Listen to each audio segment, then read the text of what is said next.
Hey everyone, welcome to Midnight Mystic Stories. I noticed a lot of you who are watching and enjoying the content aren't subscribed yet.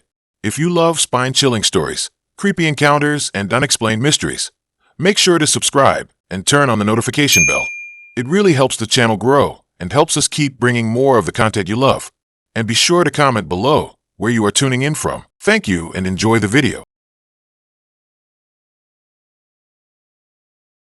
Okay, so listen.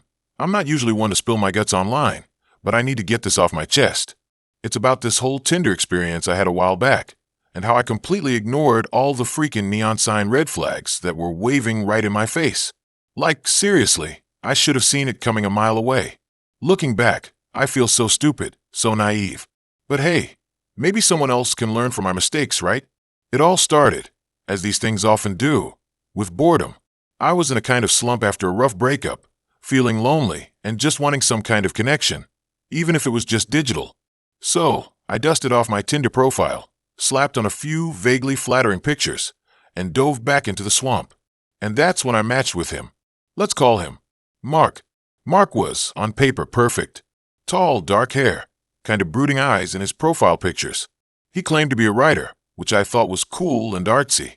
His bio was all about loving long walks on the beach and deep conversations. Total cliché, I know. But hey, I was in a vulnerable place. The first red flag should have been the speed with which he messaged me. Like, literally seconds after we matched. He hit me with this overly enthusiastic, "Hey, you seem amazing. I'd love to get to know you." Which, in retrospect, screamed copy-pasted message sent to every single girl on this app. But I was flattered, so I replied. And the conversation just took off. We were chatting for hours that first night, talking about everything and nothing. He was so attentive, so interested in everything I had to say. He showered me with compliments, calling me beautiful, intelligent, and fascinating. I was lapping it up, of course. Who wouldn't? Red flag number 2. He moved things way too fast. Within 2 days of matching, he was already talking about how we were meant to be, and how he felt like he'd known me his whole life. He even started calling me pet names like baby and sweetheart. It was intense, bordering on obsessive, but I was blinded by the attention. I mistook it for genuine affection. We made plans to meet up that weekend. He suggested this out-of-the-way little cafe that I'd never heard of. It was a bit odd, but I figured he just knew the area better than I did. Red flag number 3. He was weirdly insistent on picking me up. I usually prefer to meet people in public places for a first date, but he was so charming and persuasive that I caved. The day of the date, I was a nervous wreck. I spent hours getting ready, agonizing over what to wear. I wanted to make a good impression, to show him that I was just as amazing as he thought I was. He arrived right on time, driving a beat-up old sedan that smelled vaguely of cigarettes and desperation. He looked different than his pictures. Not necessarily bad, just not as polished. His hair was Messier, his eyes were a little too intense, and he had this nervous energy that was almost palpable. But I smiled, got in the car, and tried to ignore the nagging feeling of unease in my stomach. The cafe was even weirder than I expected. It was tucked away on a deserted side street, dimly lit and almost completely empty. The only other people there were a couple of elderly men playing chess in the corner. The whole place felt off. Red flag number 4. He spent the entire date talking about himself. Seriously, he didn't ask me a single question about my life, my interests, or anything. He just rambled on and on about his writing, his struggles, and his ex-girlfriend, who he described as a crazy bitch, who didn't appreciate his genius. I tried to steer the conversation in a different direction, but he always managed to bring it back to himself. It was exhausting. By the end of the date, I felt like I knew everything about Mark and nothing about him. And then came the kicker, red flag number 5, the one that should have sent me running for the hills. As we were leaving the cafe, he grabbed my hand and said, "You know, I have a confession to make. I'm not really a writer. I'm actually unemployed." He went on to explain that he'd been between jobs for a while and that he was living with his mom. He said he'd lied because he was afraid I wouldn't be interested in him if he told me the truth. I was stunned, not just by the lie itself, but by the way he delivered it. He seemed almost proud of himself, like he was expecting me to be impressed by his honesty. I mumbled something about needing to get home and practically sprinted to the car. The ride back was excruciatingly awkward. He tried to hold my hand, but I pulled away. He tried to make small talk, but I gave him one-word answers. When we finally arrived at my apartment, I practically jumped out of the car. I thanked him for the date, told him I'd call him, a blatant lie, and slammed the door shut. I ran inside, locked the door, and collapsed on the couch, feeling a mixture of relief, anger, and profound embarrassment. I had completely fallen for his BS. I had ignored all the warning signs. I had let myself be manipulated by a desperate, unemployed liar. But the story doesn't end there, of course. It gets worse. Over the next few days, Mark started blowing up my phone. He texted me incessantly, calling me baby, telling me how much he missed me, and begging me for another chance. I ignored his messages, hoping he would eventually get the hint. But he didn't. He started calling me multiple times a day, leaving rambling voicemails about how he was destined to be with me and how he couldn't live without me. It was terrifying. Red flag number 6, amplified to an ear-splitting siren. He started showing up at my apartment unannounced. At first, he would just stand outside my building, staring up at my window. Then, he started knocking on my door, pleading with me to let him in. I was scared shitless. I didn't know what he was capable of. I started avoiding my apartment, staying with friends or family whenever possible. I even considered filing a restraining order. Finally, after a week of this relentless harassment, I snapped. I confronted him outside my apartment one evening, told him to leave me alone, and threatened to call the police if he didn't. He didn't take it well. He started yelling at me, calling me names, and accusing me of leading him on. He said I was a heartless bitch who didn't deserve his love. I stood my ground, refusing to back down. Eventually, he stormed off, muttering threats under his breath. I called the police, reported the harassment, and filed a restraining order. It was a long and stressful process, but it was worth it. Mark finally got the message and left me alone. It's been a few years since then, and I haven't heard from him since. But the experience left a lasting impact on me. I'm much more cautious about who I meet online, and I'm much better at recognizing red flags. Looking back, it's so obvious that Mark was a walking red flag. The speed, the intensity, the self-absorption, the lies, the harassment. It was all there, staring me in the face. But I was too blinded by my own loneliness and insecurity to see it. So, yeah, that's my Tinder horror story. It's a cautionary tale about the dangers of online dating and the importance of trusting your gut. If something feels off, it probably is. Don't ignore the red flags, no matter how charming or persuasive the person may seem. It's better to be alone than to be with someone who makes you feel unsafe or uncomfortable. So you know how it is with Tinder. Endless swiping, a barrage of faces blurring into one another, the occasional witty bio that makes you pause, and the even rarer match that actually leads to something resembling a conversation. I was in that phase of my life where I was simultaneously bored and terrified of commitment. So Tinder was my playground. Casual dating, harmless flirting, a little ego boost. That was the extent of my expectations. Then I matched with Julian. His profile was simple, almost unassuming. A couple of pictures, one of him hiking in the mountains, another of him playing guitar, and a bio that read, "Just looking for someone to explore the city with." Nothing flashy, nothing overtly sexual, just normal. And that's what caught my eye. In a sea of shirtless selfies and desperate pickup lines, Julian seemed like a genuinely decent guy. We started chatting, and the conversation flowed effortlessly. He was smart, funny, and surprisingly insightful. We talked about everything from our favorite books to our biggest fears. He was a history buff, which was a plus for me, and he had this way of making even the most mundane topics sound fascinating. We messaged for a few days, then moved to texting, and eventually, we decided to meet up. He suggested a coffee shop in a part of town I didn't frequent. A bit off the beaten path, but cozy and quiet. I was a little nervous, as you always are on a first date, but mostly I was excited. I had a good feeling about Julian. Maybe, just maybe, this could be something more than a fleeting Tinder fling. When I arrived at the coffee shop, Julian was already there, waiting at a table near the window. He looked even better in person. Tall, with dark hair and kind eyes that crinkled at the corners when he smiled. He stood up when he saw me, pulled out a chair, and we settled into conversation as if we'd known each other for years. The date was perfect. We talked for hours, laughing, sharing stories, and discovering a shared passion for obscure historical facts. He was attentive, a good listener, and genuinely interested in what I had to say. There was a definite spark between us, a palpable chemistry that made my heart flutter. By the end of the night, I was completely smitten. He walked me back to my apartment, and we stood outside my door, lingering in the cool night air. He leaned in, and we kissed. It was a slow, sweet kiss that left me wanting more. He smiled, said he had a great time, and promised to call me soon. I went inside, giddy and hopeful. The next few weeks were a blur of dates, phone calls, and late-night conversations. We explored the city together, just as his bio had promised.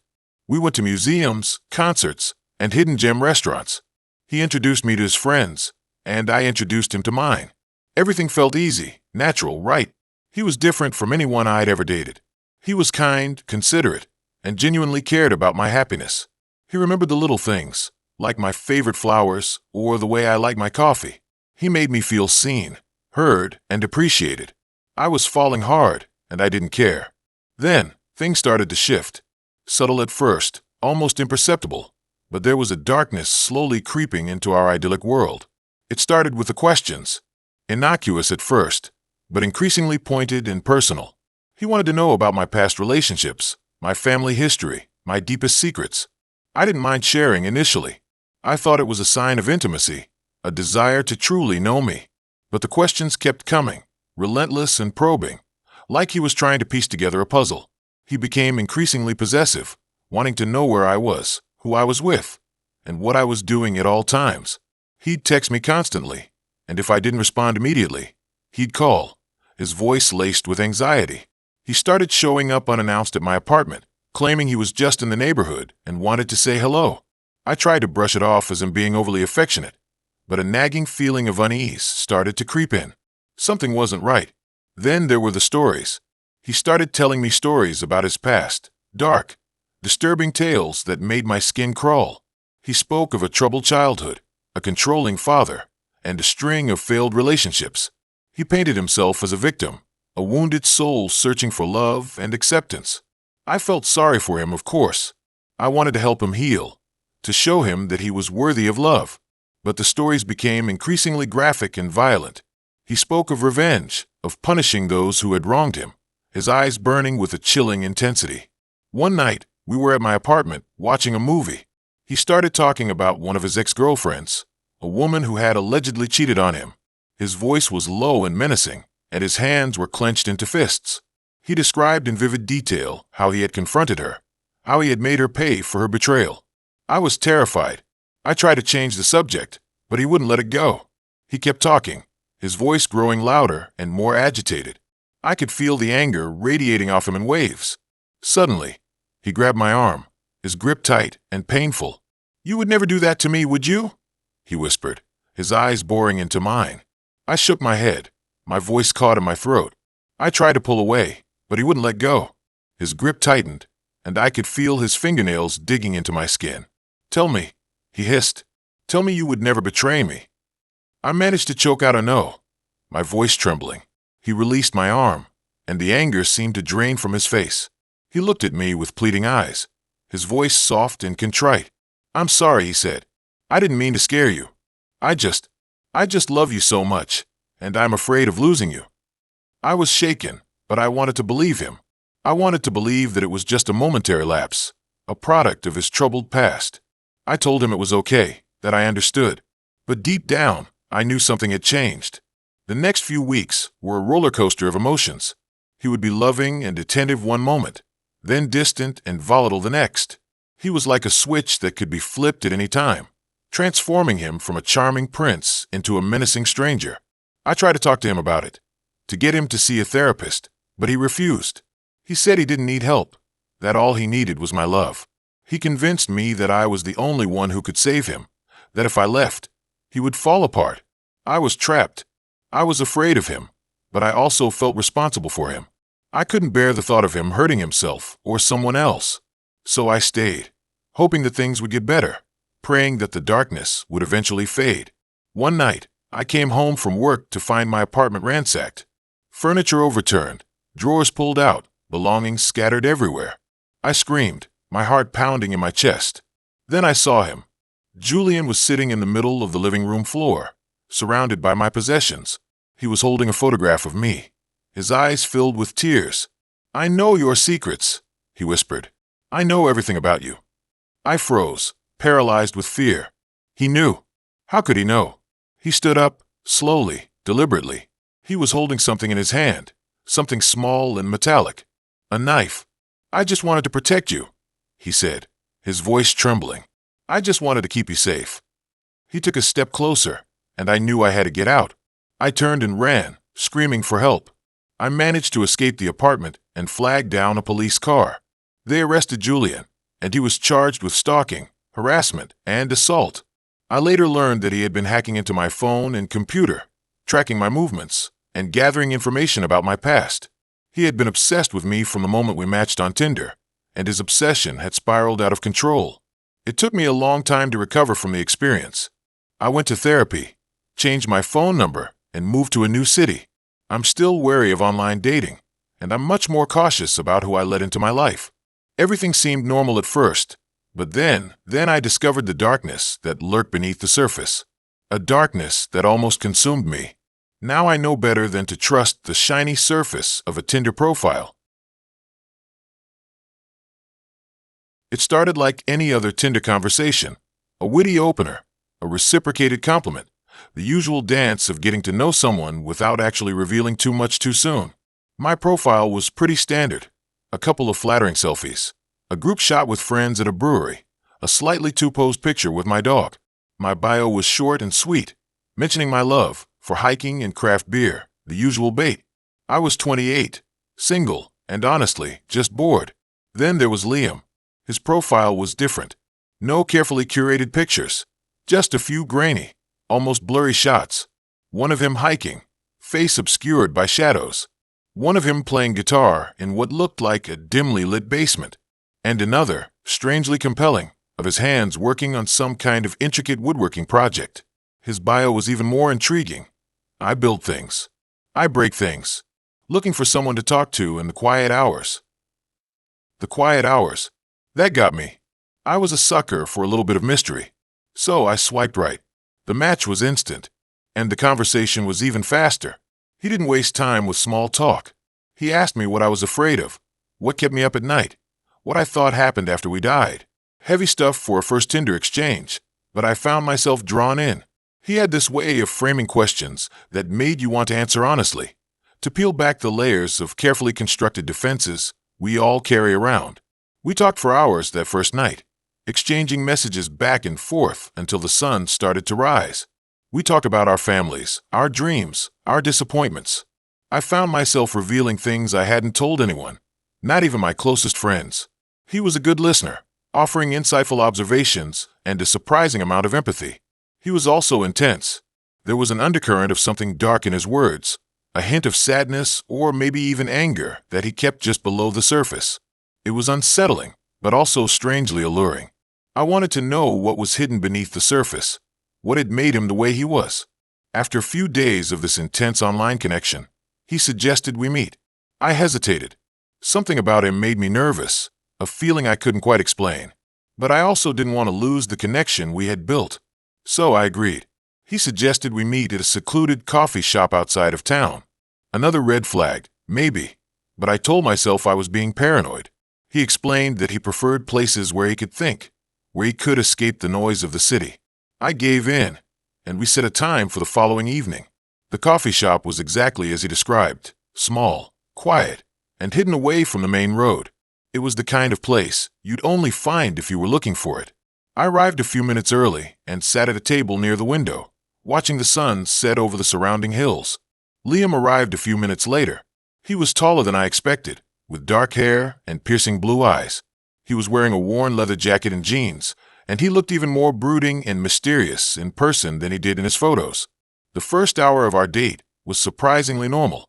We talked about our jobs, our hobbies, and our favorite movies. He was charming and engaging, and I found myself relaxing and enjoying his company. But then the conversation started to shift. He asked me about my past relationships, not in a casual, getting-to-know-you kind of way, but with a probing intensity that made me uncomfortable. He wanted to know the details, the reasons why things had ended, the mistakes I had made. I tried to deflect, but he was persistent. Then he started asking about my family, about my parents and siblings. He wanted to know where they lived, what they did for a living, what their daily routines were like. I started to feel a knot forming in my stomach. This wasn't normal. I tried to steer the conversation back to lighter topics, but he wouldn't let it go. He kept pressing me, digging deeper and deeper into my personal life until I felt like I was being interrogated. Finally, I had enough. "Why are you asking me all these questions?" I asked, my voice shaking slightly. He looked at me, his eyes unblinking. "I just want to know who you are," he said softly. "I want to understand you completely." "You don't need to know everything about me to understand me," I replied. "You're being weird." He didn't say anything for a moment. Then he reached into his pocket and pulled out a small, wooden carving. It was a figure of a woman, intricately detailed, but with one disturbing feature. The eyes were missing. "I made this for you," he said, handing it to me. "I thought you might appreciate it." I stared at the carving, my blood running cold. "What is this?" I asked, my voice barely a whisper. "It's a representation of you," he said, his voice still soft, but now with an edge of something else, something darker, beautiful but incomplete. I stood up, knocking over my chair in the process. "I'm leaving," I said, backing away from him. He didn't try to stop me. He just sat there, watching me with those piercing blue eyes, a faint smile playing on his lips. I ran out of the coffee shop, not stopping until I reached my car. I fumbled with the keys, my hands shaking so badly I could barely get them into the ignition. I started the car and sped away, not daring to look back. When I got home, I locked all the doors and windows and turned on every light in the house. I couldn't shake the feeling that he was watching me, that he was somewhere nearby waiting. I deleted Tinder and blocked Liam's number. I tried to convince myself that I had just overreacted, that he was just a weird guy with a creepy hobby. But I couldn't shake the feeling that something was terribly wrong. The next day, I started receiving anonymous messages on social media. They were cryptic and unsettling, filled with references to our conversation at the coffee shop, to my fears and insecurities. They knew things about me that I hadn't told anyone, things that only Liam could have known. I changed my passwords and tightened my privacy settings, but the messages kept coming. It was like he was inside my head, reading my thoughts, anticipating my every move. Then, one night, I woke up to find someone standing in my bedroom. It was Liam. He was standing in the shadows, his face obscured, but I knew it was him. He was holding something in his hand, something that glinted in the moonlight. I screamed, and he lunged at me. I fought back, kicking and scratching, but he was too strong. He pinned me to the bed and held the object to my throat. It was a knife. "I just want to complete you," he whispered, his voice a low, guttural growl. "I just want to make you whole." I closed my eyes, waiting for the end. But then, suddenly, he stopped. He released me and backed away, his eyes filled with a strange mixture of horror and confusion. "I can't," he said, his voice trembling. "I can't do it." He turned and ran out of the room, disappearing into the night. I lay there, gasping for breath, my body trembling. I called the police, but when they arrived, Liam was gone. They searched the house and the surrounding area, but they couldn't find him. They didn't believe me at first. They thought I was delusional, that I had imagined the whole thing. But then they found the wooden carving in my bedroom, the one with the missing eyes. That changed everything. They launched a full-scale investigation, but Liam had vanished without a trace. He was gone. I moved to a different city, changed my name, and tried to start a new life. But I can never truly escape what happened that night. I'm always looking over my shoulder, always wondering if he's out there, watching me, waiting for his chance to finish what he started. Tinder started like any other conversation, but it ended with me nearly losing my life. It taught me a valuable lesson. You never really know who's on the other side of the screen, and sometimes the mystery is best left unsolved. It was all I could ever do, and it was either survive or go crazy and die. And no thanks to Tinder, I'd sooner become a hermit. I haven't touched Tinder since. I can't even look at the app icon without feeling a knot form in my stomach. It's not just a bad date story. It's something that burrowed under my skin and made me question everything I thought I knew about people. I was in a weird place, just broken up with my long-term boyfriend, feeling lost and adrift, like a boat cut loose from its moorings. My friends were all pushing me to get back out there, telling me Tinder was the answer. I resisted for a while. I'm not going to lie. I felt embarrassed, but finally caved. What else was I supposed to do? So, I made a profile, slapped on some filtered selfies, and wrote something generic about liking hiking and craft beer. The usual. The matches started rolling in almost immediately, which was both exciting and overwhelming. Most of the guys were meh. Predictable pickup lines, boring conversations, the usual parade of egos. But then there was Daniel. Daniel's profile was different. He didn't have the typical gym selfies or group shots with his brothers. His pictures were mostly landscapes, misty mountains, deserted beaches, a lone tree silhouetted against a fiery sunset. His bio was equally enigmatic, searching for someone to share the quiet moments with. It was pretentious, sure, but it stood out from the crowd. We matched and started chatting, and I was surprised by how easily the conversation flowed. He wasn't pushy or overtly flirty. He actually seemed interested in getting to know me, asking about my interests, my dreams, my fears. We talked for hours each night, and I found myself looking forward to his messages. He was intelligent, thoughtful, and had a way of making me feel seen, which was something I desperately craved at that time. After a week of chatting, he suggested we meet up. He proposed a hike in a nearby state park, which seemed perfect. I loved hiking, and the idea of a daytime date in a public place felt safe and low pressure. I told my best friend Sarah about him, showing her his pictures and gushing about how different he was. She gave me the usual safety lecture, send her my location, check in every few hours, have an exit strategy. I rolled my eyes but promised I would. The day of the hike was beautiful, clear blue skies, crisp air, the leaves starting to turn vibrant shades of red and gold. I met Daniel at the park entrance, and he was even more attractive in person. Tall, with kind eyes and a warm smile. He had a quiet confidence about him that I found incredibly appealing. We started hiking, and the conversation flowed as easily as it had online. We talked about everything and nothing, laughing and sharing stories. He seemed genuinely interested in everything I had to say, and I felt myself relaxing and letting my guard down. About an hour into the hike, we reached a secluded overlook with stunning views of the valley below. We stopped to catch our breath and admire the scenery. Daniel pulled out a small blanket from his backpack and spread it on the ground, inviting me to sit down. We sat there in silence for a few minutes, just enjoying the view. Then he turned to me and said, "You know, I feel like I've known you forever." I smiled, feeling a little giddy. "I feel the same way," I said. He reached out and took my hand, his touch sending a shiver down my spine. "I have something I want to show you," he said, his voice low and intimate. He reached into his backpack again and pulled out a small, wooden box. He opened it, and inside, nestled on a bed of velvet, was a ring. Not just any ring, but an antique engagement ring with a large, sparkling diamond. My heart stopped. This was moving way too fast. "Daniel," I stammered, "what is this?" He took my hand again, his eyes intense. "I know this might seem sudden," he said, "but I know in my heart that you're the one. I want to spend the rest of my life with you." I was completely speechless. I didn't know what to say. I barely knew this guy. "Daniel, I can't," I finally managed to say, pulling my hand away. "I'm not ready for this." His expression changed. The warmth in his eyes disappeared, replaced by a cold, unsettling intensity. "What do you mean you can't?" he said, his voice hardening. "I thought we had a connection. I thought you felt the same way." "I do," I said, "but it's only been a week. This is too much, too soon." He stood up abruptly, his movements jerky and aggressive. "You're lying," he said, his voice rising. "You're just like all the other women. You lead me on, and then you reject me."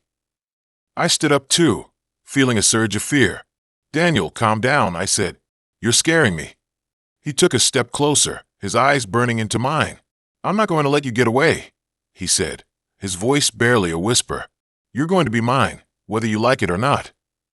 I turned to run, but he grabbed my arm, his grip tight and painful. "Let go of me," I screamed, trying to pull away. He didn't budge. "You're not going anywhere," he said, his voice cold and menacing. He started dragging me towards the woods, deeper into the park. I struggled against him, kicking and screaming, but he was too strong. I knew I was in serious danger. I remembered Sarah's warning, her advice to have an exit strategy. I had told her where I was going, but I hadn't checked in with her since we started hiking. She probably thought everything was fine. I had to do something, and fast. As he dragged me further into the woods, I saw a large rock on the ground. I knew it was my only chance. With all my strength, I kicked at the rock, sending it flying towards Daniel.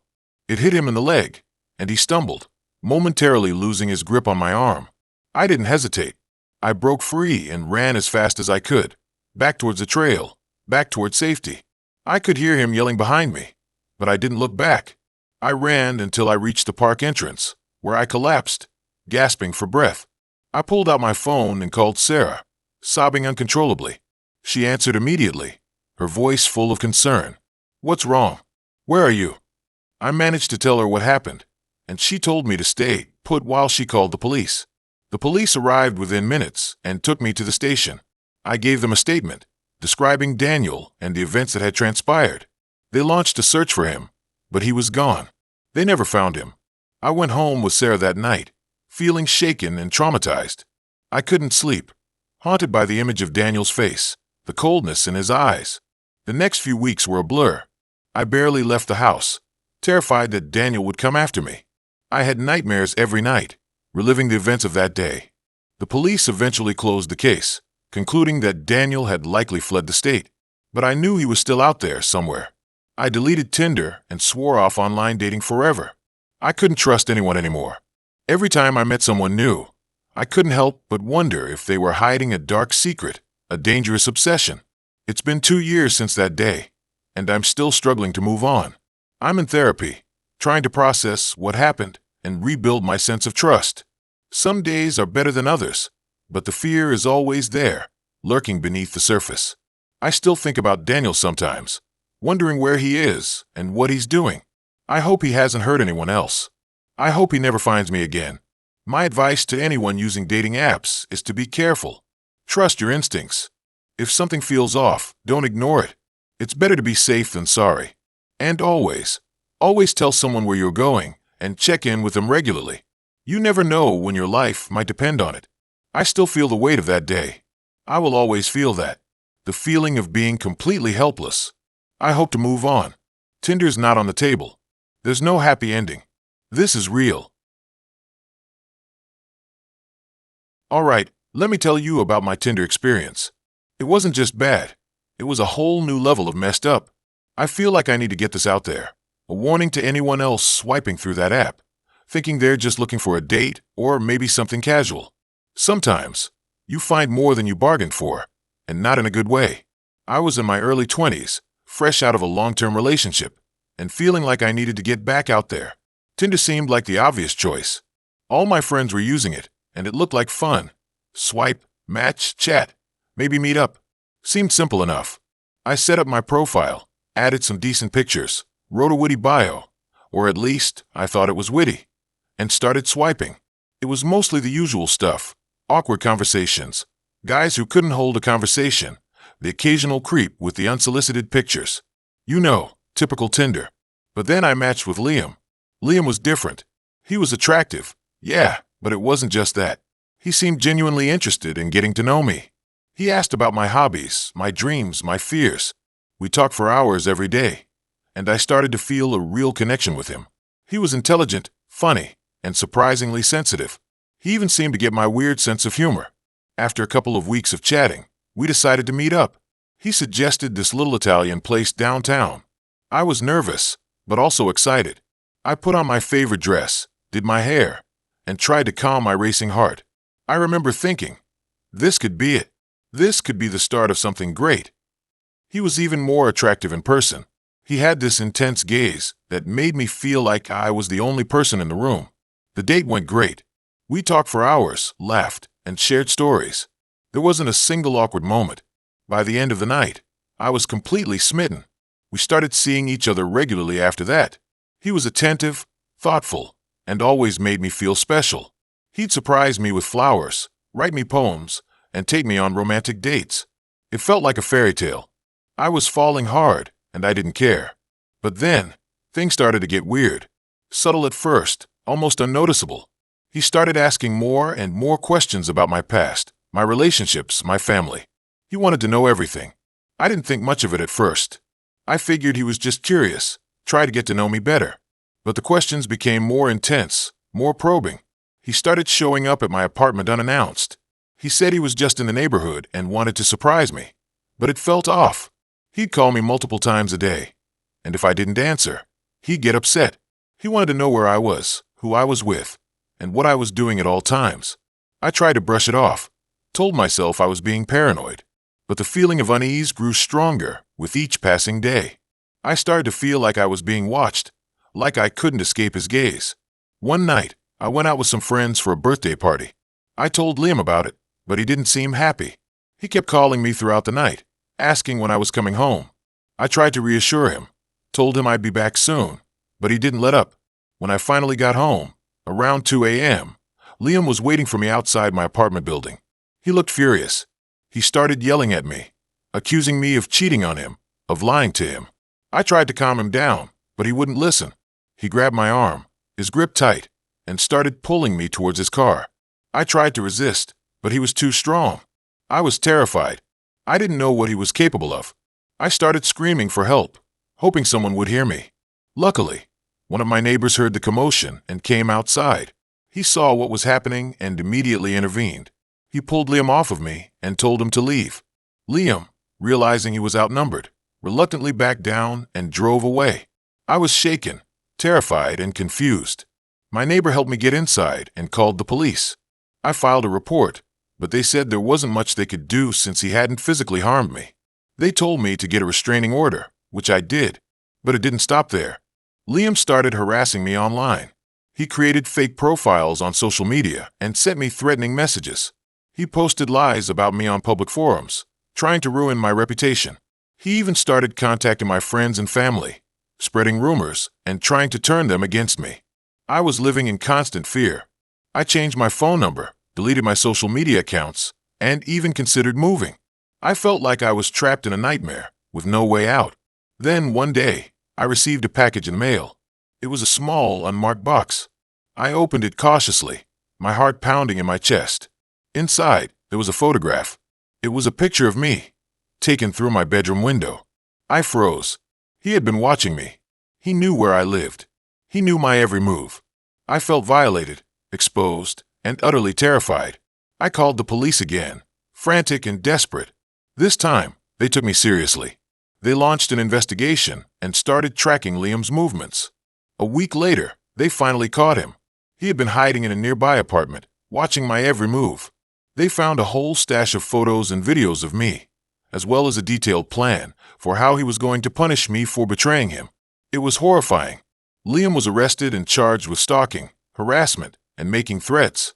He eventually pleaded guilty and was sentenced to several years in prison. But even now, years later, I still struggle with the trauma of what happened. I have trust issues, anxiety, and nightmares. I'm always looking over my shoulder, wondering if he's still out there, watching me.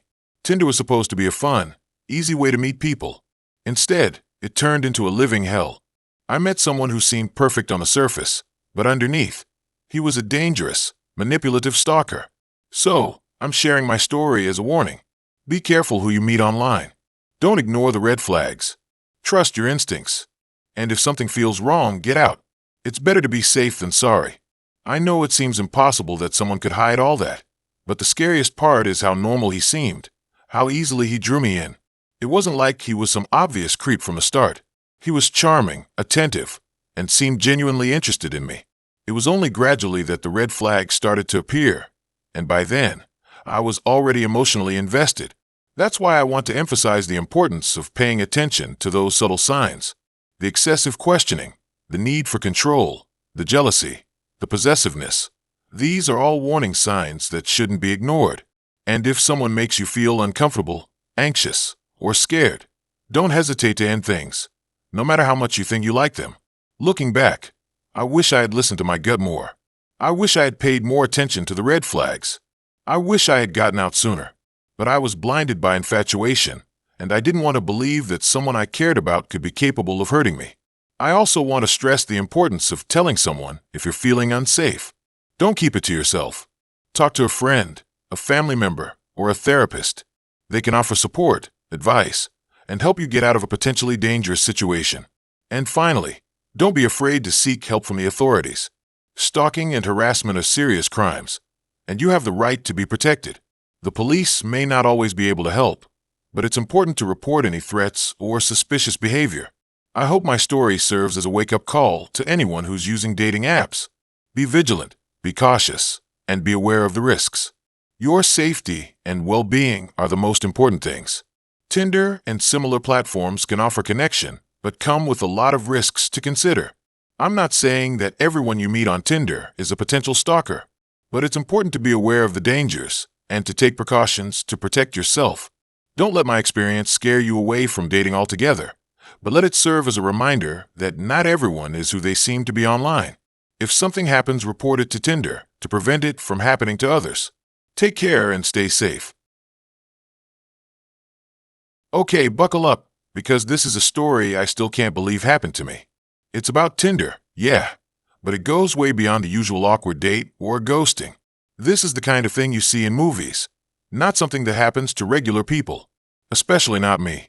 I was in my late 20s, fresh out of a pretty brutal breakup, and honestly, just feeling adrift. My friends kept telling me to get back out there, to download Tinder, to rediscover myself. I rolled my eyes a lot, but eventually, loneliness and boredom won, and I caved. I made a profile, swiped left on about 90% of the guys, and then boom, a match.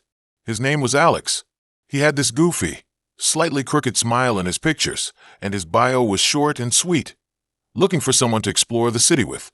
Bonus points if you like dogs. I like dogs. We started chatting, and it was surprisingly easy. He was funny, intelligent, and seemed genuinely interested in getting to know me. We talked about everything, our jobs, our families, our favorite books and movies. There was this instant connection, this feeling that we just clicked. It was intoxicating, especially after the emotional wasteland that was my last relationship. After a week of texting, we decided to meet up. He suggested a coffee shop near my apartment, which was a relief. I was still a little wary about meeting strangers from the internet, but a public place felt safe enough. He was even better in person.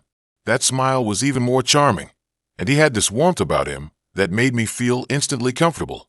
We talked for hours that day, laughing and sharing stories. It felt like I had known him forever. We started seeing each other regularly after that. Weekends spent exploring different neighborhoods, trying new restaurants, going to concerts. It was like a whirlwind romance. He was everything I thought I wanted, kind, adventurous, and completely smitten with me. I was falling hard and fast, and I didn't care. After about a month, things started getting weird. Subtle things, at first, that I brushed off as coincidences or my own paranoia. One time, I mentioned that I was going to a yoga class on Tuesday evenings. The next Tuesday, I got a text from Alex saying he was nearby and wanted to grab a quick coffee before my class. It was sweet, but also a little convenient. He had never been in that part of town before, and it seemed odd that he just happened to be there when I was. Another time, I was complaining about a difficult coworker at lunch with a friend. A few days later, Alex brought up the same coworker in conversation, asking if things had gotten any better. I hadn't mentioned her to him, so I asked how he knew about her. He just shrugged and said he had overheard me talking about her on the phone, which was impossible. I had been at home the entire day. Then there were the gifts. He started showering me with little presents, my favorite flowers, a rare edition of a book I had mentioned in passing, a vintage scarf that I had admired in a store window. They were thoughtful and lovely, but they also felt excessive, like he was trying to buy my affection. The biggest red flag came a few weeks later. I was at my apartment, getting ready for a night out with my friends, when I got a text from Alex. It was a picture of me, standing in my living room, wearing a dress I had just bought that day. The picture was taken from outside my window. I froze. My blood ran cold. How could he have known where I was? How could he have taken that picture without me seeing him? I called him immediately, my voice shaking. He answered on the second ring, his tone casual and friendly. "Hey, babe. What's up?" "Alex," I said, trying to keep my voice steady. "Where are you?" "I'm at home, working on a project." "Why?" I just got a weird text. Someone sent me a picture of me in my apartment." There was a pause. "What? That's creepy. Are you okay?" "No, I'm not okay. I'm terrified. How could someone have taken that picture?" He feigned concern, suggesting I call the police, check my locks, make sure I was safe. He acted so convincingly worried that for a moment, I almost believed him. But then I remembered the yoga class, the co-worker, the gifts. It all clicked into place. I hung up and called my best friend, Sarah. I told her everything, my voice cracking with fear. She immediately rushed over to my apartment, and together, we started searching for answers. We went through Alex's social media profiles, looking for clues.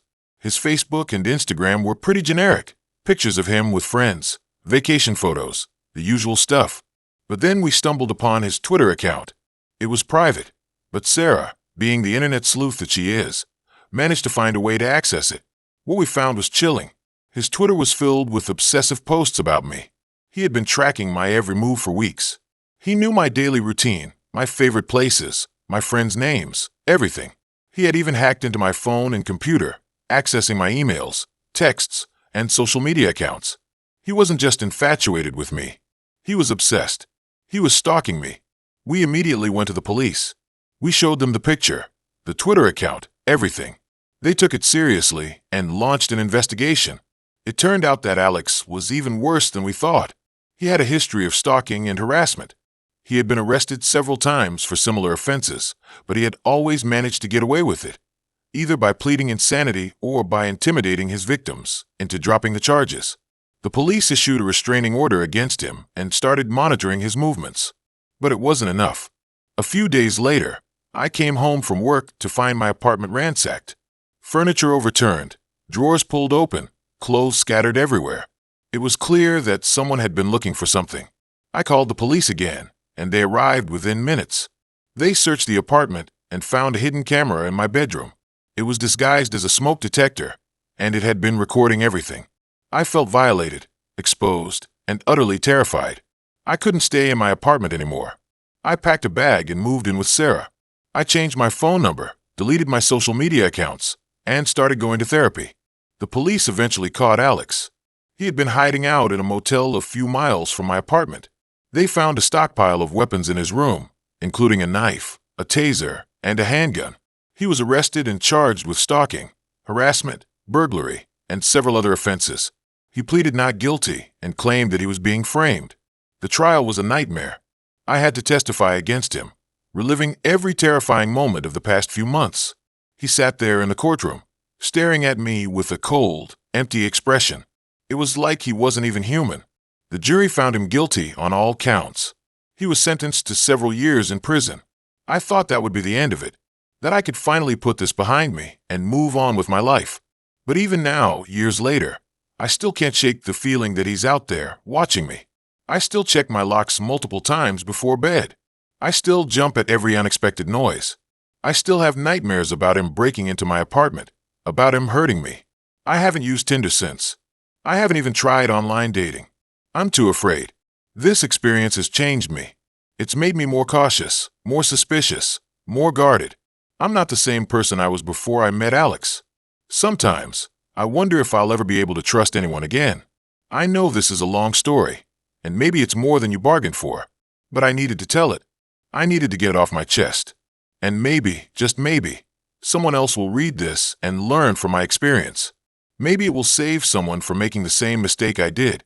Tinder can be fun, it can be exciting, but it can also be dangerous. You never really know who you're talking to, who's behind that profile picture. You have to be careful. You have to trust your instincts. And if something feels wrong, you have to get out. Because sometimes, the person you swipe right on could be the biggest mistake of your life. And that's what still haunts me to this day. I don't know if it's a ghost, but it's a part of the reason I still have trouble sleeping. It's one of the big reasons I am never going back to Tinder. If I hadn't trusted my instincts that day, I probably wouldn't be sitting here right now, staring at the blinking cursor on my laptop screen, trying to make sense of the whole damn thing. It all started, like so many questionable decisions in my life, with Tinder. I was fresh out of a long, messy breakup and convinced that the best way to get over someone was to immediately immerse myself in the chaotic world of online dating. Bad idea. Really bad idea. I swiped with reckless abandon, fueled by cheap wine and the desperate need to feel desirable again. Most of my matches were forgettable, guys with blurry gym selfies and bios that read "just ask." But then there was Ethan. His profile was different. He had this intense gaze in all his pictures, like he was staring right through the camera and into your soul. He was attractive, in a brooding, mysterious kind of way. His bio was short and intriguing, looking for someone to explore the hidden corners of the city with. It sounded romantic, adventurous, exactly what I thought I wanted. We matched, and he messaged me almost immediately. The conversation flowed easily, surprisingly so. He was witty, intelligent, and seemed genuinely interested in getting to know me. We talked about everything: our favorite books, our dreams, our fears. He even shared some pretty vulnerable stuff about his childhood, which made me feel like I was forming a real connection with him. Looking back, that should have been a red flag. Guys on Tinder don't usually open up about their traumatic pasts within the first few messages. But I was blinded by the attention and the illusion of intimacy. I wanted to believe that I had found someone special, someone who saw me for who I really was. After a few days of nonstop texting, he suggested we meet up. He proposed to walk through an abandoned part of the city, a place he described as full of history and secrets. My instinct screamed no. Everything about that sounded like the beginning of a horror movie. But there was a part of me, the reckless, thrill-seeking part, that was intrigued, and honestly, a little flattered that someone wanted to show me something so unique. I almost backed out a dozen times that day. I even texted my best friend, Sarah, with a vague message about meeting a guy from Tinder and how I was having second thoughts. She, being the voice of reason, immediately told me not to go. Seriously, ditch him, she texted back. Creepy vibes all over this. But I ignored her. I told myself I was being paranoid, that Ethan was probably just a harmless weirdo with the penchant for urban exploration. I convinced myself that I needed to step outside my comfort zone, to embrace the unknown. I wanted to prove to myself that I could be adventurous, that I wasn't just going to hide in my apartment and wallow in post-breakup sadness. So I went. The hidden corner of the city turned out to be an old industrial district, filled with crumbling factories and overgrown warehouses. It was desolate, eerie, and exactly as creepy as I had imagined. As soon as I saw Ethan standing there, waiting for me in front of a graffiti-covered building, a wave of regret washed over me. He was taller than I expected, with piercing blue eyes that seemed to hold a strange intensity. He was wearing a long black coat, even though it was a relatively warm day, and his smile was a little too wide, a little too eager. "You made it," he said, his voice smooth and almost hypnotic. "I knew you would. I knew you were different." I forced a smile. "Yeah, well, I'm always up for an adventure." We started walking, deeper and deeper into the labyrinth of abandoned buildings. The silence was broken only by the crunch of gravel under our feet and the occasional screech of a distant seagull. Ethan told me about the history of the district, about the factories that had once thrived there and the people who had lost their jobs when they closed down. He spoke with a strange kind of reverence, like he was mourning the loss of something sacred. As we walked, I couldn't shake the feeling that we were being watched. The shadows seemed to move on their own, and every creak and groan of the decaying buildings made me jump. I kept glancing over my shoulder, half expecting to see someone, or something, lurking in the darkness. Ethan noticed my unease. "Don't worry," he said, his voice low and reassuring. "We're all alone here. This is our little sanctuary." "Sanctuary," I repeated, my voice barely above a whisper. "Yes," he said, stopping and turning to face me. "A place where we can be ourselves, where we can escape the judgment of the outside world." He stepped closer, and I instinctively took a step back. His eyes were fixed on me, and I could see a strange glint in them, a spark of something unsettling. "I've been watching you, he said, his voice now just a breath away from my ear. "I've been watching you for a long time." My blood ran cold. "What are you talking about?" "I know you're hurting," he said, ignoring my question. "I know you're searching for something. I can give you what you want. I can show you the truth." He reached out and took my hand, his grip surprisingly strong. His touch sent a shiver down my spine, but not in a good way. It felt invasive. "Come with me," he said, pulling me towards a particularly dark and ominous-looking building. "Let me show you." That's when my instincts finally kicked in. The rationalizations, the desire to be adventurous, the need for attention, all of it vanished, replaced by a primal fear that screamed at me to run. I yanked my hand away from his. "No," I said, my voice trembling but firm. I don't want to see anything. I want to go home. His expression changed. The smile disappeared, replaced by a look of cold, hard anger. You disappoint me, he said, his voice dripping with venom. I thought you were different. I thought you were one of us. One of you, I repeated, my mind racing. What are you talking about? He didn't answer. He just stood there, staring at me with those unsettling blue eyes. The silence stretched on, thick and suffocating. I knew I had to get out of there now. I turned and ran, as fast as I could, back the way we had come. I didn't look back. I didn't dare. I could feel his eyes on me, burning into my back, even as I put as much distance as possible between us. I didn't stop running until I reached the edge of the industrial district, until I saw the familiar streets and buildings of the city. I flagged down a taxi and gave the driver my address, my hands shaking so badly I could barely hold my phone. I spent the next few days holed up in my apartment, terrified to leave. I blocked Ethan on Tinder, deleted my profile, and changed my phone number. I told Sarah everything that had happened, and she reported him to the police. They took my statement, but they didn't seem to take it too seriously. They said there was no evidence of any crime, that Ethan was probably just a harmless weirdo with a vivid imagination. But I knew better. I knew that something wasn't right about him, that he was more than just a harmless weirdo. I couldn't shake the feeling that I had narrowly escaped something terrible. I eventually moved to a new city, hoping to leave the whole experience behind me. I still use dating apps, but I'm much more cautious now. I listen to my instincts, and I don't ignore red flags, no matter how intriguing they might seem. I still think about Ethan sometimes, about those piercing blue eyes and that unsettling smile.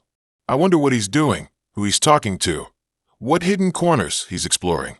And I shudder to think what might have happened if I hadn't trusted my gut that day, if I had followed him into that dark and ominous building, if I hadn't run.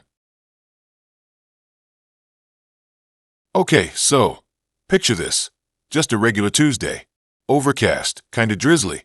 The kind of day where you just want to curl up on the couch with a cup of tea and binge-watch something mindless. But bills gotta be paid, right?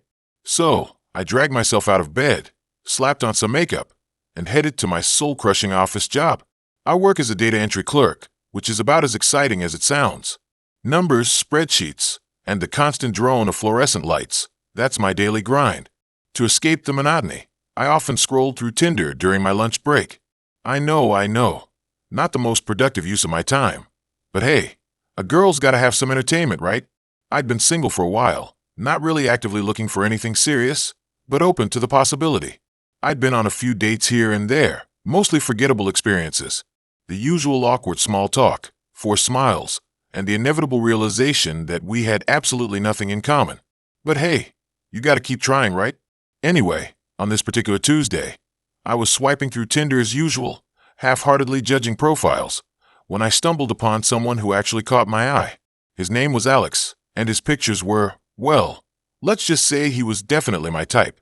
Tall, dark hair, piercing blue eyes, and a smile that could melt glaciers. His bio was short and sweet, adventurous, spontaneous, and always up for a good time. Let's explore the city together.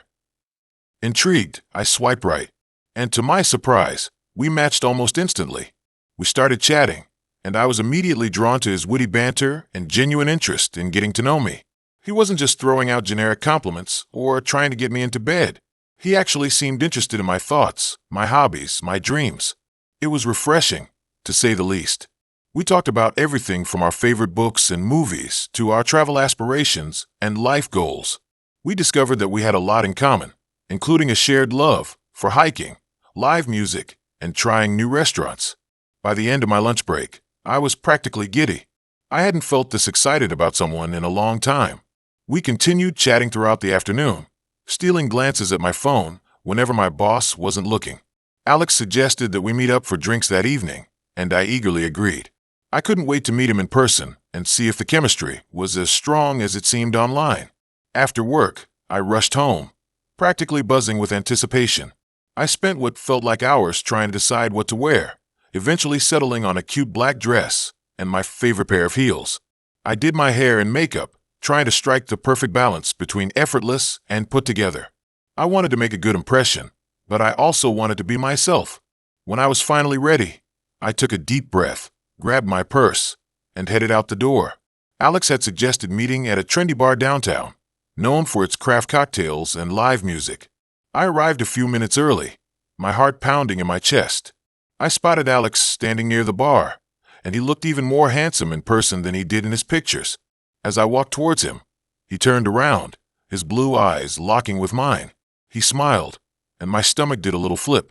"Hey," he said, his voice smooth and inviting. "I'm Alex." "Hi," I replied, trying to play it cool. "I'm your name." We greeted each other with a warm hug, and then he led me to a table near the stage. The bar was dimly lit and buzzing with energy. A live band was playing some upbeat tunes, creating a lively atmosphere. We ordered drinks and settled in, ready to get to know each other better. And that's when things started to get weird. At first, it was subtle. Little things that I couldn't quite put my finger on. Alex seemed a bit intense. He stared at me a little too long, a little too deeply. His questions were probing, almost invasive. He asked about my family, my past relationships, my deepest fears. I tried to brush it off, telling myself that he was just being curious and engaged. But there was something about his gaze that made me feel uneasy, like he was trying to see right through me. As the evening progressed, Alex's behavior became increasingly erratic. He started talking about conspiracy theories, government surveillance, and the impending apocalypse. He claimed that he was being followed, that they were watching him, that he couldn't trust anyone. I tried to steer the conversation in a different direction, but he kept bringing it back to his paranoid delusions. He was getting louder, more agitated, drawing attention from the other patrons. I started to feel uncomfortable, even scared. I wanted to leave, but I didn't want to be rude. Plus, a small part of me still hoped that he was just having a bad night and that things would get better. But they didn't. Alex started rambling about his special abilities, claiming that he could read minds, predict the future, and communicate with extraterrestrial beings. He said that he had been chosen to save the world from some impending doom. He grabbed my hand, his grip surprisingly tight, and stared into my eyes with an intensity that made my skin crawl. "You're one of us," he whispered, his voice low and urgent. "You have the power to. You just don't know it yet." I tried to pull my hand away, but he wouldn't let go. I was starting to panic. I needed to get out of there. I made an excuse, saying that I had a headache and needed to go home. Alex didn't seem to believe me. He tried to convince me to stay, telling me that he needed my help, that we were destined to be together. I stood my ground, insisting that I had to leave. Finally, he relented, but not without giving me a long, lingering look that sent shivers down my spine. As I walked away, I could feel his eyes burning into my back. I hurried out of the bar, my heart racing. I didn't stop running until I reached my car. I fumbled with my keys, unlocked the door, and jumped inside, locking it behind me. I took a deep breath, trying to calm my nerves. What had just happened? Was this guy for real? Or was he just a few screws loose? I started the engine and pulled out of the parking lot, glancing in my rearview mirror to make sure Alex wasn't following me. To my relief, he wasn't. I drove home as fast as I could, my mind racing with a million thoughts. I couldn't believe I had almost fallen for this guy. He seemed so normal, so charming, so sane online. But in person, he was a completely different person. A delusional, paranoid, and possibly dangerous person. When I got home, I locked all the doors and windows, turned on all the lights, and crawled into bed, still shaken by the experience. I couldn't shake the feeling that I had narrowly escaped something terrible. I deleted Alex from Tinder, blocked his number, and tried to forget about the whole ordeal. But the memory of his intense gaze and his disturbing ramblings kept replaying in my mind. For weeks, I was paranoid. I kept looking over my shoulder, afraid that Alex would show up at my door. I had trouble sleeping, plagued by nightmares of being chased through dark alleyways by a shadowy figure. I started carrying pepper spray with me everywhere I went. I even considered getting a restraining order, but I didn't have any concrete evidence that Alex posed a real threat. Eventually, my fear subsided, and I started to feel like myself again. I chalked it up to a bad experience and tried to move on, but the incident left me with a lingering sense of unease. I became more cautious about meeting people online, more wary of the potential dangers lurking behind the carefully curated profiles and witty banter. I realized that you can never really know someone until you meet them in person. And even then, you can never be entirely sure who they really are. That's the crazy part. I almost did it again. I thought to myself, well, at least I know what the red flags look like. A few months later, I received a friend request on Facebook from someone I didn't recognize. His name was Mark, and his profile picture was a blurry photo of a man standing in front of a nondescript building. I hesitated for a moment, then clicked on his profile to learn more. His bio was short and vague, similar to Alex's. He listed his interests as hiking, reading, and exploring the unknown. A chill ran down my spine. Something about this guy felt familiar, unsettling. I scrolled through his photos, and that's when I saw it. A picture of him standing near the bar where I had met Alex. He was wearing the same clothes, the same hat, the same everything. It was Alex. He had created a fake profile to try and contact me again. I immediately blocked him and reported his profile to Facebook. I felt a wave of nausea wash over me. He was still out there, lurking in the shadows, trying to deceive and manipulate unsuspecting women.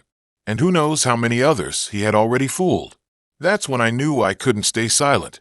I decided to share my story online, hoping to warn other women about the dangers of online dating and the importance of trusting your instincts.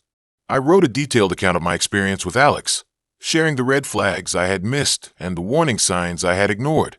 I posted it on a popular dating forum, and it quickly went viral. Within hours, I was flooded with messages from women who had similar experiences with Alex or other men they had met on Tinder. Some had been harassed, some had been stalked, and some had even been physically assaulted. It was heartbreaking to hear their stories, but it also gave me a sense of purpose.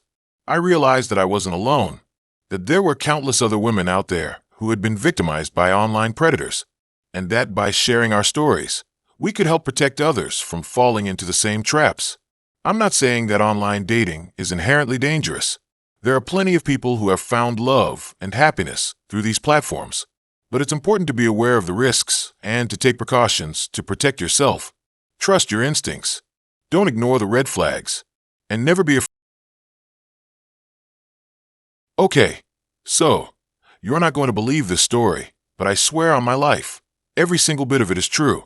I mean, obviously, I am changing names and some minor details to protect, well, everyone involved, including myself. But the core of it? The sheer, unadulterated weirdness of it all. Totally real. I was on Tinder for like a year, maybe a bit longer. I was fresh out of a bad breakup, and honestly, I wasn't looking for anything serious. Just wanted to meet people, have some fun, maybe get my mind off things. You know the drill. I swiped through the usual suspects, the gym bros, the guys holding fish, the vaguely artsy types who all seemed to own the same acoustic guitar. Nothing really clicked. Then I matched with Ethan. His profile was different. He had, like, 3 pictures, all of him in different national parks. No selfies, no posed shots, just him looking genuinely happy and at peace in nature. His bio was simple. Looking for someone to explore with. Seemed harmless enough, right? We started chatting, and right away, I noticed something was off. Not in a creepy way, necessarily, but off. He was incredibly enthusiastic, almost overly so. He'd reply to my messages within seconds, and his responses were always long and thoughtful, filled with exclamation points and emojis. He seemed genuinely interested in everything I had to say, which was flattering, sure, but also a little overwhelming. He also had this weird obsession with asking me about my dreams. Not like, what are your career goals? But actual literal dreams. What I dreamt about at night. He'd ask me every morning, and if I didn't remember anything, he'd be visibly disappointed. I thought it was quirky at first, even a little endearing, but it quickly became intense. After a few days of this, he asked me out. He wanted to go hiking. I hesitated. I am not exactly an outdoorsy person, but something about his enthusiasm was contagious, and I figured, what the hell? It's just a hike. The hike itself was fine. Beautiful scenery, awkward small talk, the usual first date stuff. He was definitely more into the outdoors thing than I was. He knew all the names of the plants and birds, and he kept stopping to point out interesting rock formations. I mostly just tried not to trip and fall. But things started getting weird on the way back.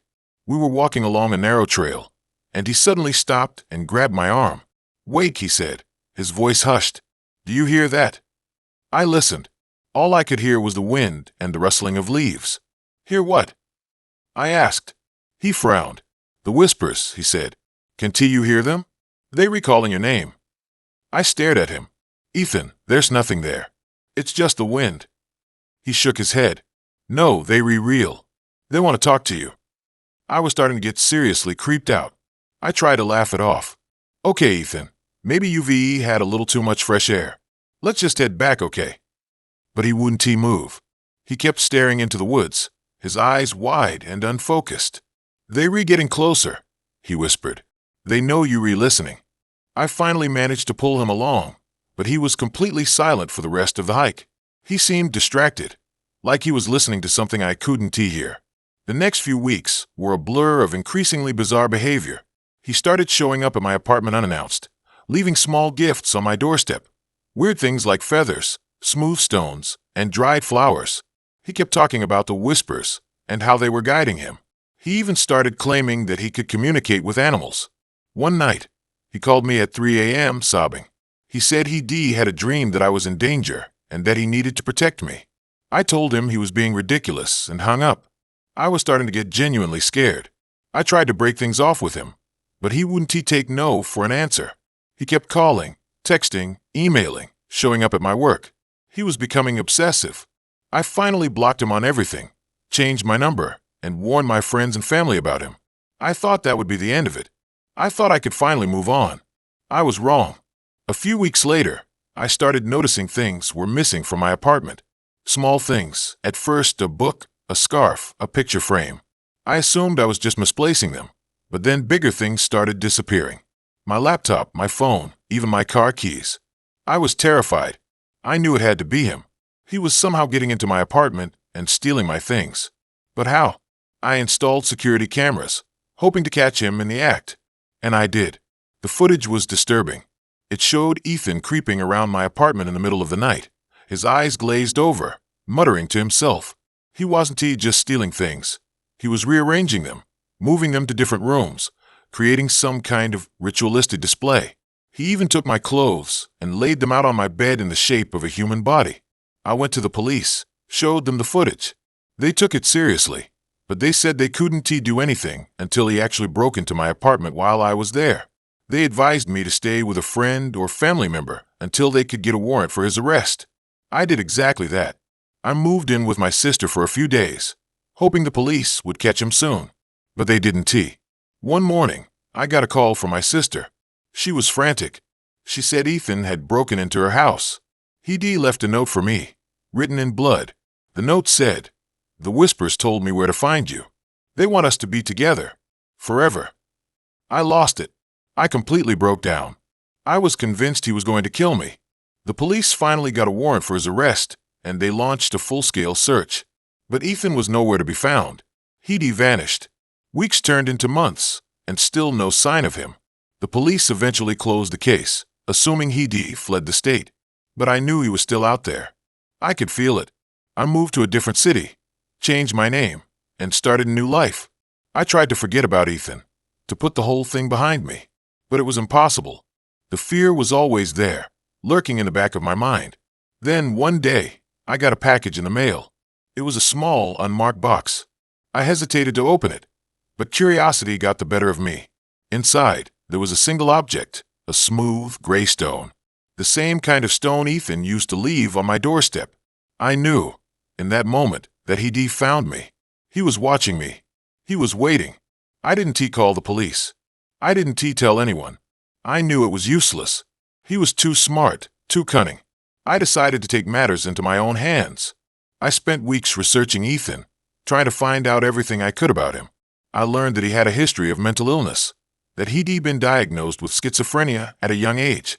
I also learned that he had a fascination with the occult, with ancient rituals and pagan beliefs. I discovered that he used to spend a lot of time in a particular national park, a remote and isolated area known for its strange geological formations and its history of unexplained disappearances. I knew deep down that that's where he was hiding. So I went there. I drove to the national park and started hiking, following the same trails we'd hiked on our first date. I knew I was taking a huge risk, but I didn't care. I had to confront him. I had to end this. After hours of hiking, I finally found him. He was sitting on a rock overlooking a vast canyon, his eyes closed, his head tilted back, as if he were listening to something. I approached him slowly, silently. He didn't seem to notice me. "Ethan," I said, my voice trembling. He opened his eyes and turned to me. A slow smile spread across his face. "I knew you'd come," he said. "The whispers told me you were on your way." I didn't say anything. I just stared at him, my heart pounding in my chest. He stood up and walked towards me, his eyes fixed on mine. "We're going to be together now," he said. "Forever." I reached into my pocket and pulled out a knife. I don't know what happened next. Everything went black. When I came to, I was lying on the ground, covered in blood. Ethan was lying next to me, motionless. I don't remember stabbing him. I don't remember anything after pulling out the knife. But I knew I had killed him. I called the police and confessed. I told them everything. They arrested me, of course. I was charged with murder. But at the trial, my lawyer argued that I had acted in self-defense, that I had been driven to kill Ethan by his years of stalking and harassment. The jury acquitted me. I was free. But I'm not really free. I'm haunted by what happened. I'm haunted by the memory of Ethan, by the fear and paranoia that consumed my life. I'm still afraid. I'm still looking over my shoulder. I'm still listening for the whispers, because I know, deep down, that they're still out there. And one day, they'll come for me again. The buzz of my phone was almost a reflex now. Another Tinder notification. Probably some guy with a blurry bathroom selfie and a bio that read, "Here for a good time, not a long time." I was so over it. But still, I opened the app. Maybe, just maybe, there would be someone different this time. Someone who didn't lead with a cheesy pickup line or a request for nudes. Scroll, scroll, scroll. Ugh, same old, same old. Then I saw him. Liam. His pictures weren't staged or overly filtered. Just him, smiling genuinely. One was a close-up, showcasing kind eyes and a smattering of freckles. Another showed him hiking in the mountains, his hair windblown, a look of pure joy on his face. His bio was simple. Writer, hiker, lover of good coffee and even better conversation. Looking for someone to share adventures with. Okay, color me intrigued. I swiped right, and instantly it was a match. We started chatting, and it was like a breath of fresh air.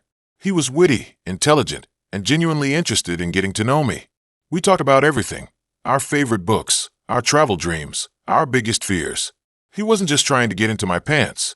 He actually wanted to connect. After a few days of nonstop messaging, we decided to meet up. He suggested a local coffee shop, a place I'd been meaning to try. I was nervous, of course. Dating apps are a minefield, and you never really know who you're going to meet in person. But something about Liam felt different. Safe.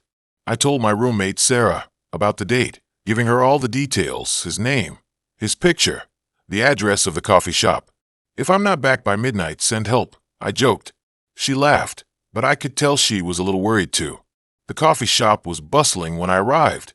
I spotted Liam instantly, sitting at a table near the window. He looked even better in person, taller, with a warm smile that made my stomach flutter. We hugged hello, and the date began. And it was perfect. We talked for hours, laughing, sharing stories, and discovering how much we had in common. He was just as genuine and kind in person as he had been online.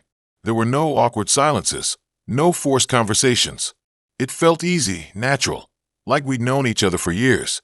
As the evening wore on, the coffee shop started to empty out. The staff began stacking chairs and wiping down tables. We knew we had to leave, but neither of us wanted the date to end. "Want to go for a walk?" he asked. "There's a park nearby." I hesitated for a moment. It was getting late, and I didn't know him that well. But the park was well lit and usually busy, and I really didn't want to say goodbye. "Okay," I said, "let's go." The park was quiet, but there were still a few people around, couples strolling hand in hand, joggers getting in a late-night run. Liam and I walked along the path, talking about our hopes for the future. He was so open and honest, and I found myself opening up too, sharing things I'd never told anyone before. We stopped by a small pond, watching the ducks glide across the water. The moonlight reflected on the surface, creating a shimmering effect. It was a beautiful, peaceful scene. That's when things started to change. Liam's mood shifted. He became quiet, withdrawn. He stopped making eye contact, staring instead at the pond. "Is everything okay?" I asked, concerned. He didn't answer. I reached out to touch his arm, but he flinched away. "Liam." I said, my voice rising. What's wrong? He finally looked at me, but his eyes were different. Cold. Empty. You shouldn't have trusted me, he said, his voice barely a whisper. A chill ran down my spine. This wasn't the Liam I had spent the evening with. This was someone else entirely. What are you talking about? I asked, my heart pounding in my chest. He stepped closer, his eyes fixed on mine. I told you I was looking for someone to share adventures with, he said, his voice still quiet, but now laced with something sinister. But I didn't tell you what kind of adventures. He reached into his pocket and pulled out a small, silver knife. The moonlight glinted off the blade. I gasped, stumbling backward. What are you doing? I stammered, my voice barely audible. He lunged at me, the knife raised high. I screamed and ducked, narrowly avoiding the blade. I turned and ran, my feet pounding on the path. He chased after me, his footsteps close behind. I could hear his heavy breathing, the rustle of his clothes. I didn't know where I was going. I just needed to get away. I ran blindly, tears streaming down my face. I tripped and fell, scraping my knees on the pavement. I scrambled to my feet and kept running. I could see the edge of the park, the streetlights of the city beyond. I had to make it there. I burst out of the park and onto the street, waving my arms frantically. A car slowed down, then stopped. The driver rolled down the window. Help me! I screamed. He's trying to kill me. The driver, a young woman with kind eyes, looked at me with alarm. Get in, she said. I jumped into the car, slamming the door shut. She sped away, leaving Liam standing on the sidewalk, staring after us. He didn't chase us. He just stood there, a dark figure in the night, his face obscured by shadows. The woman drove me to the nearest police station. I told them everything that had happened, my voice shaking with fear. They took me seriously, launching an immediate investigation. They went to the park, but Liam was gone. They searched his apartment, but it was empty. It was like he had vanished into thin air. They found some disturbing things in his apartment, a collection of knives, a book about torture, and a series of photographs of other women, all with their faces scratched out. It was clear that he was a dangerous, disturbed individual. The police put out an all-points bulletin for his arrest, but he was never found. It's been years since that night, and I still think about him. I still have nightmares. I'm terrified of dating apps, of meeting strangers. I've become withdrawn, distrustful. I carry pepper spray everywhere I go. I'm constantly looking over my shoulder, wondering if he's out there, watching me. I know it's irrational, but I can't help it. He stole my sense of safety, my trust in humanity. He turned what started as a normal day into a living nightmare. And I don't know if I'll ever fully recover. Tinder is supposed to be a dating app, but it can be a very dangerous one. I'm lucky to be alive. I wish someone had warned me about the echo. Not the obvious kind. The one where your insecurities bounce back at you in the form of a bad match or a disappointing date. I am talking about the digital echo. The way Tinder can amplify the worst parts of yourself and trap you in a feedback loop of self-doubt and manufactured connection. It started innocently enough. I was fresh out of a long-term relationship, feeling adrift and unsure of who I was outside of that partnership. My friends, bless their well-meaning hearts, suggested Tinder as a way to get back out there and remember what it's like to be desired. On paper, it made sense. A quick ego boost, a few casual dates, maybe even a fun fling. What could go wrong? The first few weeks were a blur of swiping, matching, and superficial conversations. I quickly learned the unspoken rules of the app: flattering angles, witty bios, and the art of crafting a message that was both engaging and nonchalant.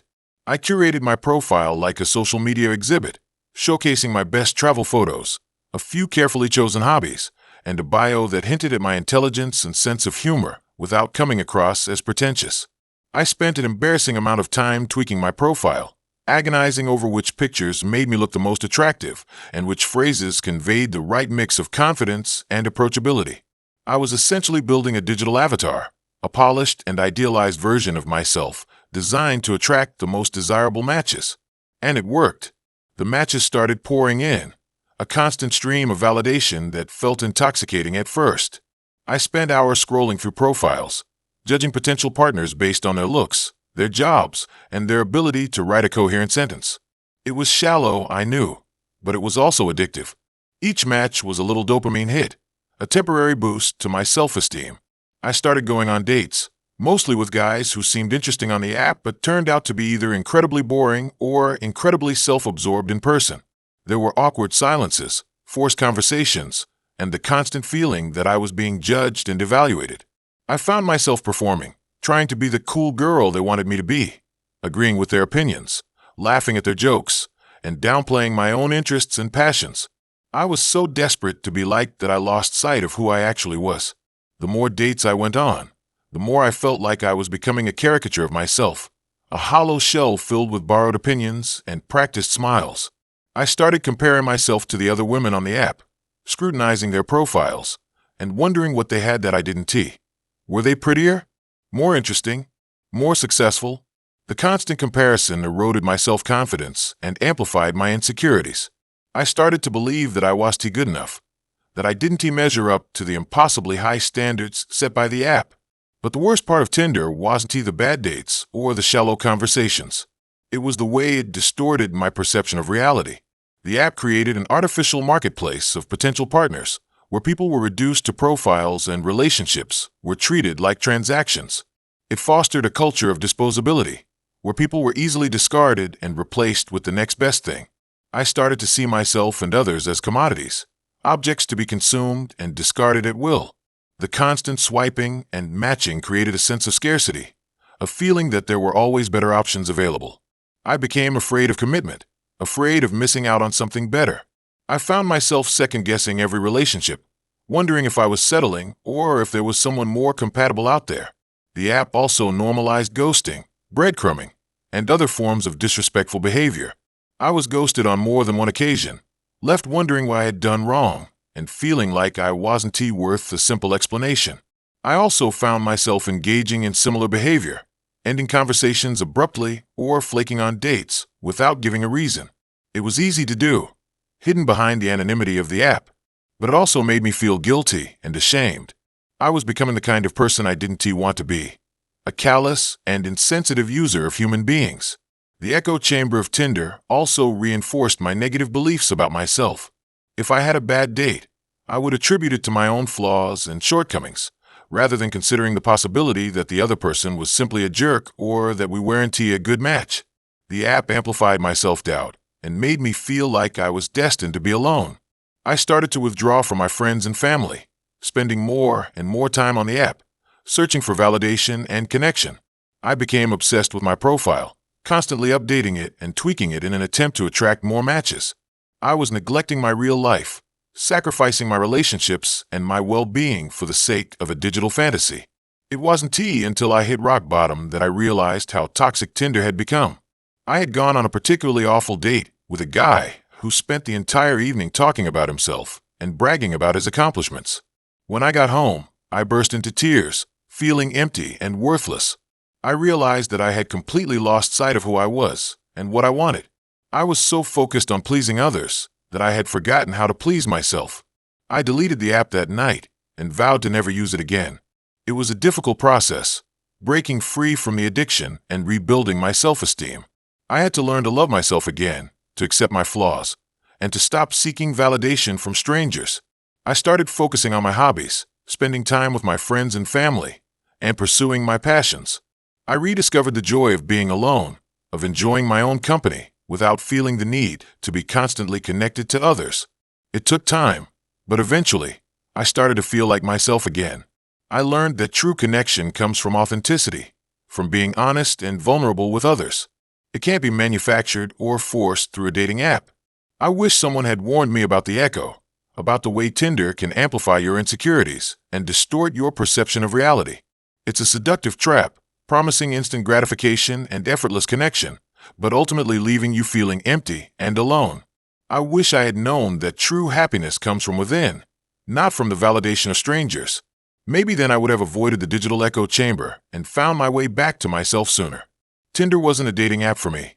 It was an amplified echo of my worst insecurities, screaming back at me through every match, message, and disappointing date. And that is what I wish someone had warned me about. Okay, buckle up, because this is a story I still have trouble believing happened to me. I was in my mid-20s, living in a relatively big city, and feeling that familiar pressure to find the one. All my friends were pairing off, getting engaged, and I was stuck swiping through the same recycled faces on dating apps, going on mediocre dates that ended with awkward goodbyes and a silent promise to never speak again. I was so tired of it all, but still held onto the hope that maybe, just maybe, the next swipe would lead to something real. That's when I stumbled upon his profile. Let's call him Adrian. His pictures were different. Not in a bad way, but definitely not the standard gym selfies or posed vacation shots. He had this intriguing, almost brooding look about him. One photo showed him standing in front of a bookstore. Another was a close-up of his hands, holding a worn copy of some obscure novel. His bio was even more intriguing, seeking genuine connection. Let's talk about the things that keep us up at night. Intrigued and a little bit bored, I swiped right. We matched instantly. Our initial conversations were surprisingly deep. He wasn't into the usual small talk. Instead, he asked me about my fears, my dreams, my biggest regrets. He listened intently, offering thoughtful responses that made me feel seen and understood. He talked about philosophy, art, and the human condition. It was like a breath of fresh air after weeks of vapid conversations and forced smiles. We quickly moved from the app to texting, and then to phone calls. His voice was deep and calming, and I found myself looking forward to our conversations more and more each day. He had a way of making me feel comfortable and vulnerable, like I could tell him anything without judgment. After about 2 weeks of intense communication, he suggested we meet in person. I was hesitant at first. I'd been catfished before, and I was always wary of meeting someone I'd only talked to online. But there was something about Adrian that felt different. He seemed so genuine, so sincere. Plus, I was starting to develop real feelings for him, and I couldn't resist the urge to see if our connection was as strong in person as it was online. He suggested we meet at a secluded art gallery on the outskirts of the city. It was a bit of an odd choice, but I figured it was in line with his artsy personality. I told a few friends where I was going and promised to text them updates throughout the night. When I arrived at the gallery, I was immediately struck by how quiet and deserted it was. The building was old and imposing, with tall, Gothic windows and a dimly lit entrance. I double-checked the address on my phone, just to make sure I was in the right place. As I walked through the entrance, I was greeted by a dimly lit hallway lined with unsettling artwork, twisted sculptures, abstract paintings filled with dark colors, and bizarre installations that made my skin crawl. It felt more like a haunted house than an art gallery. I texted Adrian to let him know I had arrived, but I didn't get a response. I started to feel a knot of anxiety tightening in my stomach. I wandered through the gallery, trying to find someone who worked there, but there was no one to be seen. The silence was deafening, broken only by the creaking of the floorboards beneath my feet. I was about to turn around and leave when I finally saw him. He was standing in the center of a large room, bathed in the eerie glow of a single spotlight. He was even more striking in person than he was in his pictures. Tall, with dark, piercing eyes and a mysterious smile. He was wearing a long, black coat that reached down to his ankles, and his hair was neatly slicked back. "You made it," he said, his voice smooth and hypnotic. "I was starting to think you wouldn't come." I managed a nervous smile. "Sorry, I had a little trouble finding the place. It's a bit out of the way." He chuckled softly. "That's the point. I wanted a place where we could be alone, where we wouldn't be disturbed." A shiver ran down my spine. His words were innocent enough, but there was something about his tone that made me uneasy. He led me through the gallery, pointing out various pieces of artwork and explaining their significance. He was incredibly knowledgeable and passionate about art, and I found myself captivated by his insights. But as the night wore on, his behavior started to become increasingly strange. He started asking me personal questions, probing into my deepest fears and insecurities. He seemed to delight in my discomfort, pushing me to reveal things I wasn't ready to share. He began to talk about his own past, revealing dark secrets and disturbing fantasies. He spoke of his fascination with control, his desire to possess and dominate. He talked about his belief that love was a form of obsession, a consuming fire that devoured everything in its path. I tried to laugh it off, to dismiss it as just harmless banter, but I could feel the dread building inside me. I knew something was terribly wrong.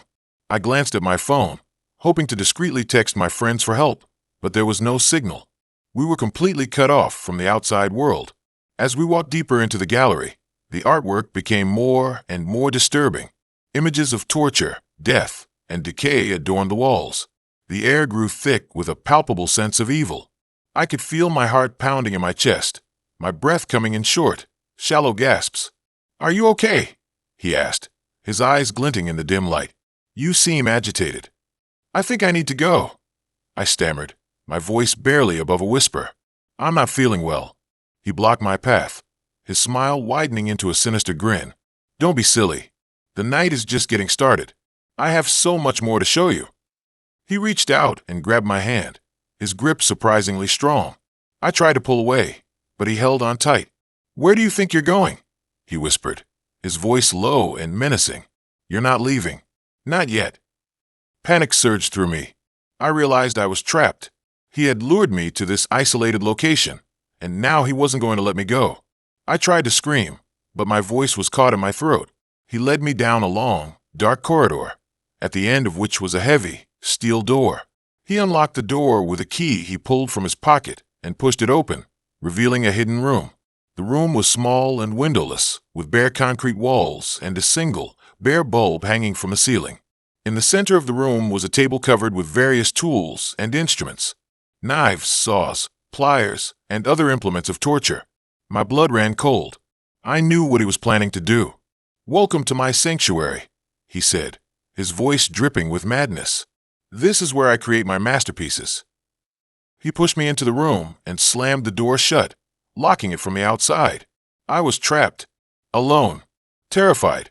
I spent what felt like an eternity huddled in the corner of the room, sobbing and praying for someone to save me. I don't know how much time passed, but eventually, I heard the door unlock. He stepped inside, carrying a tray with a glass of water and a small pill. "I thought you might be thirsty," he said, his voice deceptively gentle, "and I brought you something to calm your nerves." I refused to take the water or the pill. I knew he was trying to drug me, to make me more compliant. He sighed dramatically. "You're making this difficult. I just want you to relax, to enjoy the experience." He lunged at me, grabbing my arms and forcing the pill into my mouth. I struggled against him, but he was too strong. He held my mouth shut until I swallowed the pill. Within minutes, I started to feel the effects. My vision blurred, my limbs grew heavy, and my thoughts became muddled. I was losing control. He smiled triumphantly. "That's it. Just relax. Let go." He dragged me to the table and strapped me down with leather restraints. I was completely helpless, unable to move or speak. He picked up a knife and ran it along my skin, his eyes filled with a dark, twisted pleasure. "Don't worry," he whispered. "This will all be over soon." I closed my eyes, bracing myself for the inevitable. I thought I was going to die. But then, suddenly, I heard a loud crash. The door burst open, and a group of police officers stormed into the room. They had been tracking my phone and had finally found me. They tackled Adrian to the ground and released me from the restraints. I was safe. I was alive. Adrian was arrested and charged with kidnapping, assault, and attempted murder. He's currently in prison, awaiting trial. I'm still recovering from the trauma. I have nightmares every night, replaying the events of that horrific evening in my mind. I'm seeing a therapist, trying to piece my life back together. I'll never trust a dating app again. I'll never trust anyone I meet online. This experience has changed me forever. I'm more cautious, more guarded, more afraid. But I'm also stronger. I survived, and I'm determined to not let this event define me. If I didn't say anything, who knows how many people he has gotten? I am sharing my story so that it will encourage people to always be safe, and that no matter what, tell your friends of your whereabouts.